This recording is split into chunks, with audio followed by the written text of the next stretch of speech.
சர்வலோகேஸ்வரனான பகவானுடைய பரமானுகிரக விசேஷத்தால் நடந்து வரக்கூடிய ஸ்ரவண யஜ்ஞத்தில் 4 நாட்கள் முற்று பெற்றது.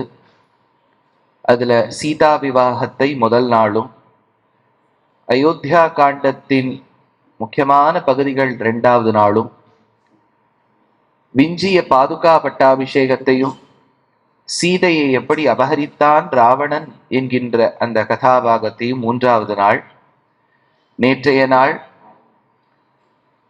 ஜட்டாயு மோக்ஷம், சபரி மோக்ஷம், வாலிவதம் அப்படிங்கிற அந்த படலங்களை பார்த்தோம்.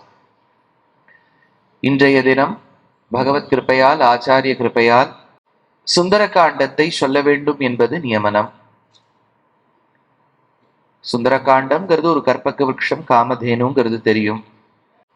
இப்போ நேற்றைய தினம் வாலியையே வதம் பண்ணர் ராமர் என்பதற்கான அர்த்த விசேஷங்களை பார்த்தோம்.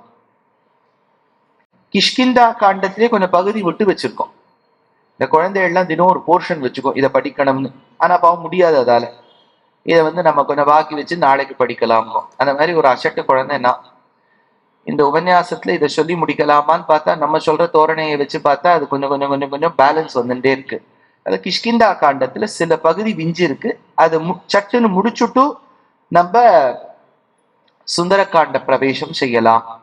அதுக்கும் முன்னாடி ஒண்ணு விட்டு வச்சிருக்கேன். நீர் விட்டு வைக்கிறதே உமக்கு வேலையா போச்சுன்னா, ஆமா விட்டு வைக்கிறதே தான் வேலை. எதுன்னா, ஆழ்வாராதியர்களின் பாசுரங்களை கொண்டு பெரியவாச்சான் பிள்ளை பாசுரப்படி ராமாயணம் என்பதனை இயற்றினார். அதுல பால, அயோத்தியா, ஆரண்யா காண்டங்கள் பார்த்துட்டோம். கிஷ்கிந்தா காண்டம் பார்க்கணும், சுந்தர காண்டம் பார்க்கணும். அது 2த்த முதல்ல சேவிச்சுட்டு அடுத்தது கிஷ்கிந்தா காண்டத்துல விஞ்சிய பகுதிக்கு போகலாம். கிஷ்கிந்தா காண்டத்தின் பாசுரப்படி ராமாயண பகுதி.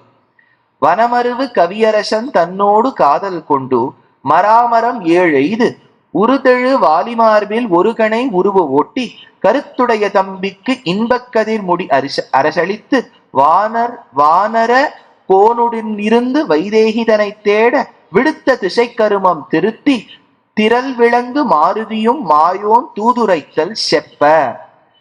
முக்கியமா சுக்ரீவனுடைய தோழமை கொண்டு வாலியை வதம் செய்து ஹனுமானை தூது உரைத்தல் செப்ப, தூதுவனாக அனுப்ப அப்படிங்கிற படலம் கிஷ்கிந்தா காண்டம்.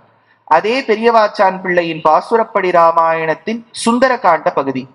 சீராரும் திரளனுமன் மாக்கடலை கடந்தேறி மும்மதில் நீள் இலங்கை பூக்கடிகாவில். மும்மதில், மதில்னு சொன்னா ஃபோர்ட்னு அர்த்தம். சம்ஸ்கிருதத்துல ஃபோர்ட்டுக்கு என்ன வார்த்தை?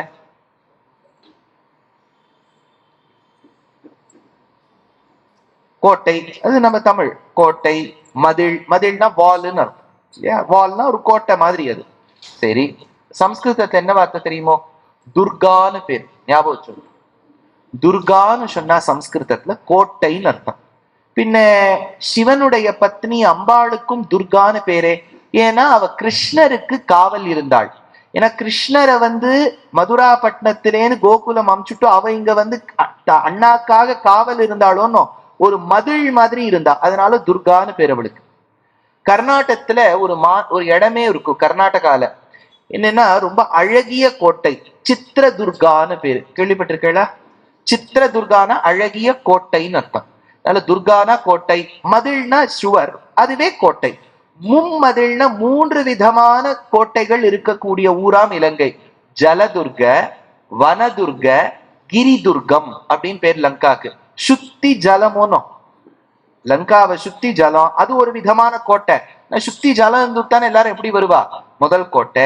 2வது வனதுர்கம், நிறைய காடு இருக்கும், அதுவும் ஒரு கோட்டை. 3வது கிரிதுர்கம், நிறைய மலை இருக்கும். அதனால மும்மதில் அப்படின்னு ஆழ்வார் எடுக்கிறார். மும்மதில் நீர் இலங்கை பூக்கடிகாவில் வாராரும் முலைமடவாள் வைதேகிதனை கண்டு நின்னடியேன் விண்ணப்பம் கேட்டருளாய் அயோத்தி தன்னில் ஓர் இடவகை எல்லியம் போதின் இருத்தல் மல்லிகை மாமலை கொண்டாந்ததும் கலக்கியமா மனத்தரளாய் கைகேயி வரம் வேண்ட மலக்கியமா மனத்தனாய் மன்னவனும் மராதொழிய குலக்குமரா காடுரையப்போ என்று விடை கொடுப்ப இலக்குமனன் தன்னோடு ஏகியதும் கங்கை தன்னில் கூரணிந்த வேலவன் குகனோடு சீரணிந்து தோழமை கொண்டதுவும் சித்திரகூடத்திருப்ப வரத நம்பி பணிந்ததுவும் சிறுக்காக்கை முலை தீண்ட மூவுலகும் திரிந்தோடி வித்தகனே ராமாவோ நின்னபயம் என்றழைப்ப அத்திரமே அதன் கண்ணை அறுத்ததும் பொன்னாந்த மான் ஒன்று புகுந்தணிந்து விளையாட நின்னன்பனின் வழி நின்று சிலைப்பிடுத்தேம்பராகிய பின்னே அங்கு இலக்குமணன் பிரிந்ததுவும் அயோத்தியர்கோன் உரைத்த அடையாளம் ஈரவன் கை மோதிரமே என்று அடையாளம் தெரிந்துரைக்க மலர்குழலாள் சீதையும் வில்லறுத்தான் மோதிரமே கண்டு அனுமான் அடையாளம் ஒக்கும் என்று உச்சிமேல் வைத்துகக்க திரள் விலங்கு மாருதியும் இலங்கையர்கோன் மாகடிகாவை அறுத்து காதல் மக்களும் சுற்றமும் கொன்று கடி இலங்கை மலங்க எரித்து அரக்கர்கோன் சினமழிந்து மீண்டு அன்பினால் அயோத்தியர்கோன் தளிர்புறையும் அடியேன் பணிய அப்படின்னு இந்த இடத்துல சுந்தரகாண்ட பகுதியை எடுக்கிறார் பெரியவாச்சான் பிள்ளை. இப்போ விஞ்சிய பகுதிக்கு நாம் செல்ல வேண்டும். ஒன்று என்னன்னா, நேற்றைய தின கடைசி பாசுரம் வாலி வான்லோகம் அடைந்தான், அந்நிலத்துறந்து வானுக்கு அப்புறத்து உலகனானான் அப்படிங்கிறத பார்த்தோம். இதுக்கு முன்னாடி வாலி ஒண்ணு சொல்லிட்டு போறான். யார்கிட்ட? ராமர் கிட்ட. என்ன சொல்றான்? அனுமன் என்பவனை ஆழிய நீ செய்ய செங்கை தனு என நினைத்தி மற்று என தம்பினின் தம்பியாக நினைத்தி ஒரு துணைவர் இன்னோர் அணையவர் இல்லை நீ இண்டு ஆ வனிதையை நாடி கோடி வானினும் உயர்ந்து தோளாய். அதாவது ராமா, நீ உன் பத்னிய தேடணுங்கிறதுக்காக வந்திருக்கேன். நான் இன்னும் கொஞ்ச நாளில உயிரை விட்டுற போறேன். ஆனா ஒன்னே ஒண்ணு, எப்பவுமே ஹனுமான கூடவே வச்சுக்கோ. அவன் இருந்தால்தான் உனக்கு வெற்றி கிட்டும். அதனால்தான் ஸ்ரீ மகாபாரதத்துல கூட கண்ணன் அர்ஜுனனுக்கு சாரதியாக இருக்கும் போது கொடியில் இருந்தவன் அனுமன். எத்திர யோகேஸ்வர கிருஷ்ணஹா எத்திர பார்த்தோ தனுர்தரஹா என்ற அர்த்தம் கொண்டாலும் கபித்வஜா துவஜமான அந்த கொடியில் ஹனுமானை உடையவன் கண்ணன். அதே விதத்தில் இந்த இடத்துல சொல்றார், ஹனுமானை எப்பவுமே கூட வச்சுக்கோ. அடுத்தது சொன்னார், என் தம்பிக்கு ஒரே ஒரு கெட்ட பழக்கம் ராமா. யாரு? வாலி சொல்லிட்டு போறான், என் தம்பிக்கு ஒரே ஒரு கெட்ட பழக்கம். அந்த கெட்ட பழக்கத்தை பார்த்துட்டு நீ கோவப்படலாம், ஆனா சட்டுன்னு அவனை எதுவும் பண்ணிடாத. என் தம்பிங்கிற அந்த ஒரு ஆசையால அவனை விட்டுடு, மன்னிச்சு விட்டுடு. என்ன தவறான குணம்னு கேட்டார். தீத்ததியானிந்த செங்கிடை வாய்ச்சியர் மூத்தவாள் நகை முள் எயிற்று ஊறுதேன் பித்தும் மாலும் பிறவும் பெருக்கலால் மத்தவாரணம் என மயங்கினான். அப்படின்னா என்ன அர்த்தம்னா, அவனுக்கு குடிக்கும் பழக்கம் உண்டு, நன்னா குடிப்பான். அதனால அவன் குடிச்சுட்டு ஏதாவது மறந்துட்டான்னா, ஏதோ உனக்கு சத்தியம் பண்ணியிருக்கான் ஆனா குடிச்சுட்டான், அதனால நீ உனக்கு செய்த சத்தியத்தை மறந்து விட்டான். அதுக்காக அவனை எதுவும் தீங்கு விளைத்து விடாதே, எதுவும் தவறு செய்து விடாதே, மன்னித்து விடு ராமான்னு சொன்னார். சரி சொல்லிட்டு இறந்தான் வாலி. அவன் சொன்ன மாதிரியாச்சு.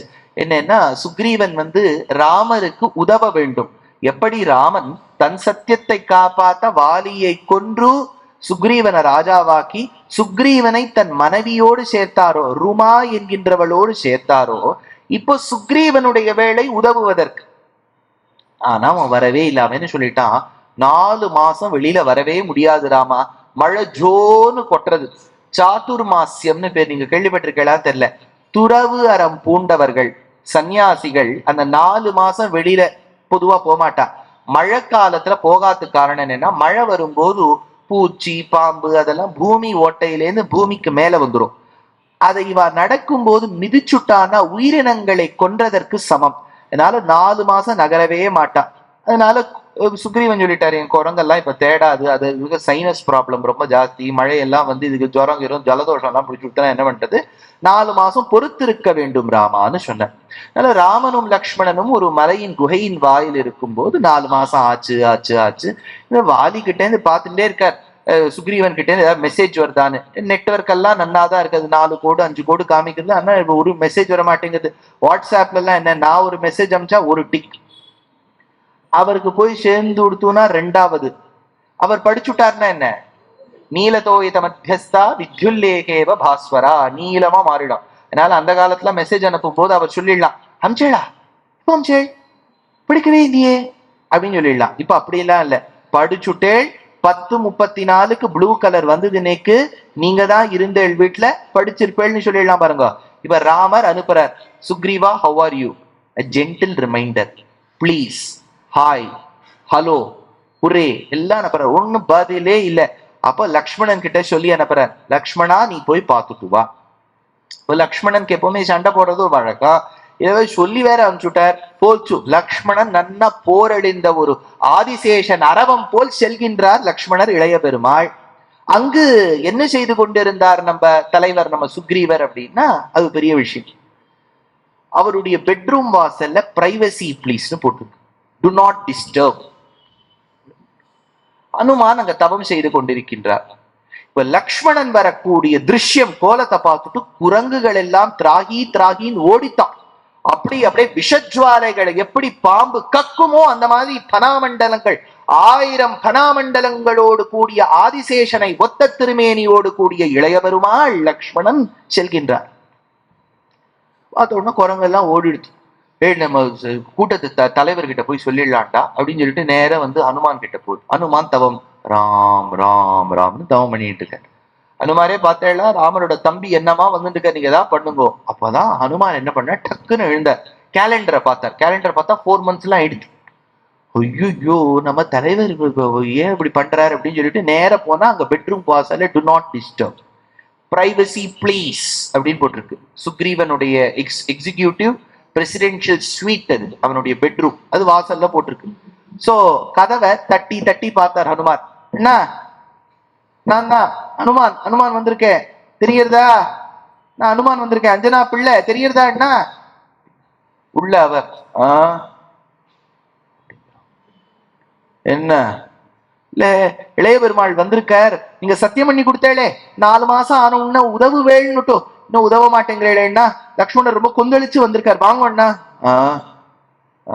தாரா நீ போ அப்படின்னு தன் சொந்த அண்ணாவின் பத்னியோடு ஒரே படுக்கையில் இருந்தானாம் சுக்ரீவன்.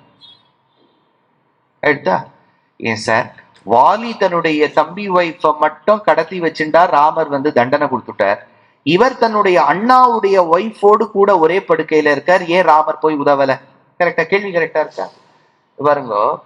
தாரா, it was her own choice to remarry Sugriva, அவளோட சாய்ஸ் தான் எடுத்து. அதை போய் ராமர் இன்டர்ஃபியர் பண்ணா அவ்வளவுதான், சேவ் டெமோக்ரஸி, அப்புறம் தர்ணா இருப்பேன்ல எல்லாரும் சொல்ல ஆரம்பிச்சிருவா. அதனால ஒரு பெரிய ப்ராப்ளம் ஆயிடும். அதனால ராமர் அதுல எல்லாம் இன்டர்ஃபியர் பண்ணல.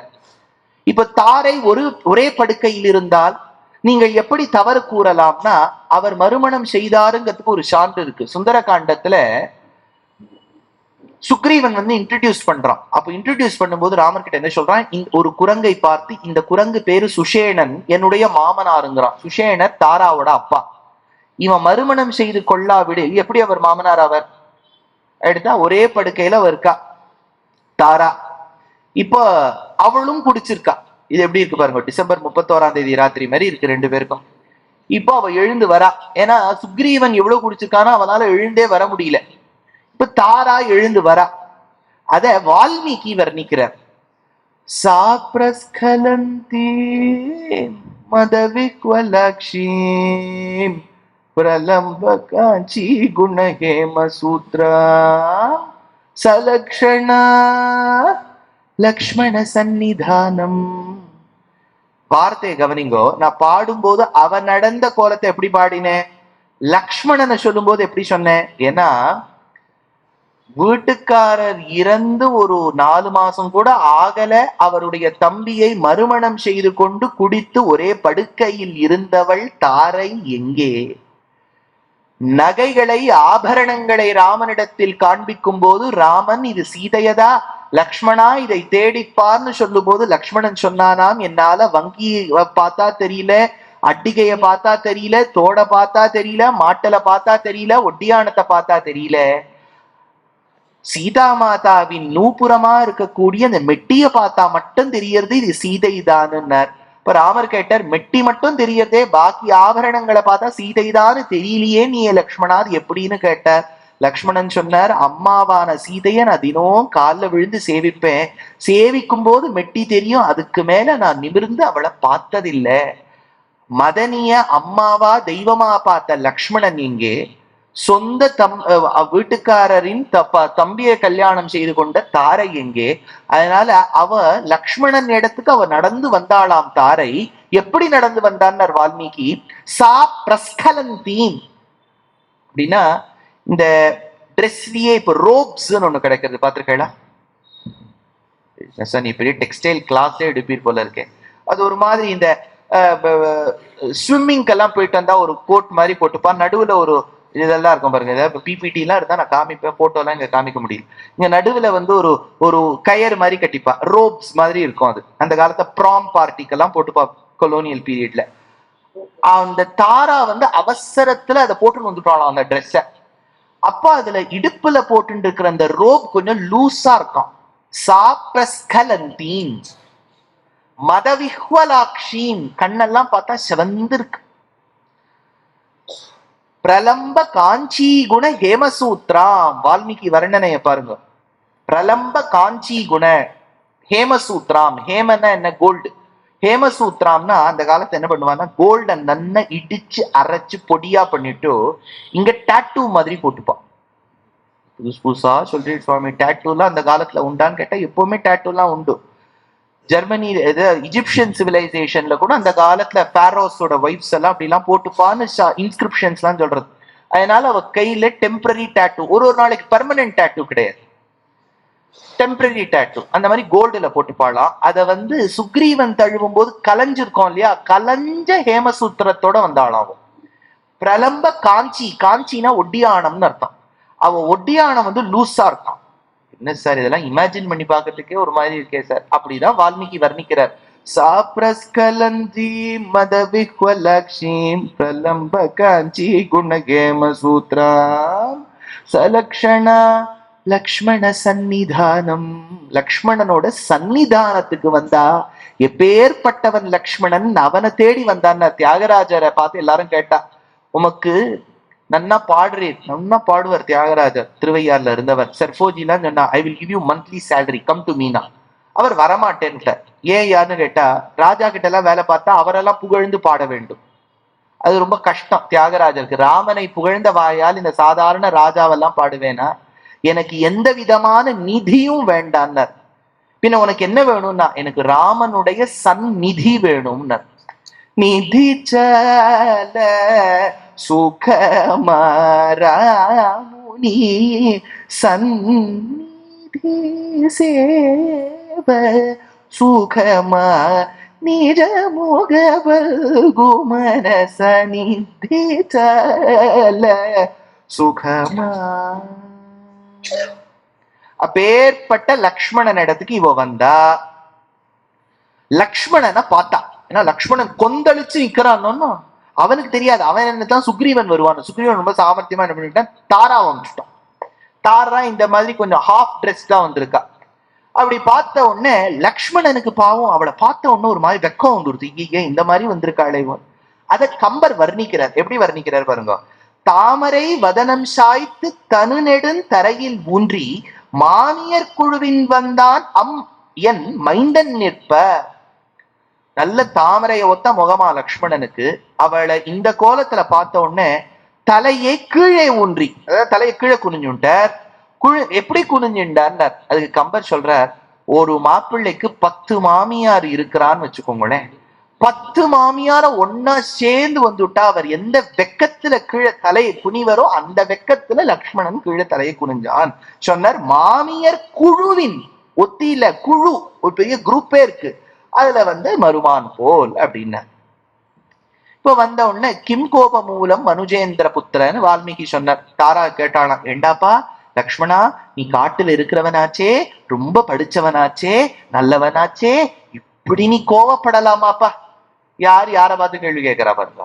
அப்ப லக்ஷ்மணன் சொன்னார், இல்ல எங்க அண்ணா ஒன்னே ஒண்ணு சொல்லிட்டு வர சொன்னார். என்ன ராமன் என்ன சொல்ல சொன்னார்?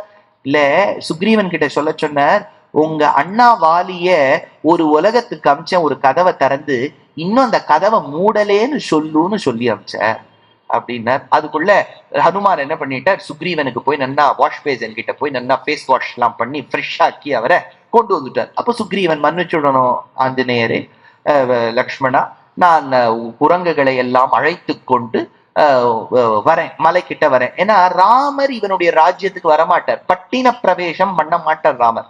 ஏன்னா 14 வருஷம் ஆற வரைக்கும் லங்கையில போகும்போது கூட லங்காக்குள்ள நுழையறது இல்லை, அவுட்ஸ்கர்ட்ஸ்ல இருந்துதான் சண்டை போடுறார் ராமர்.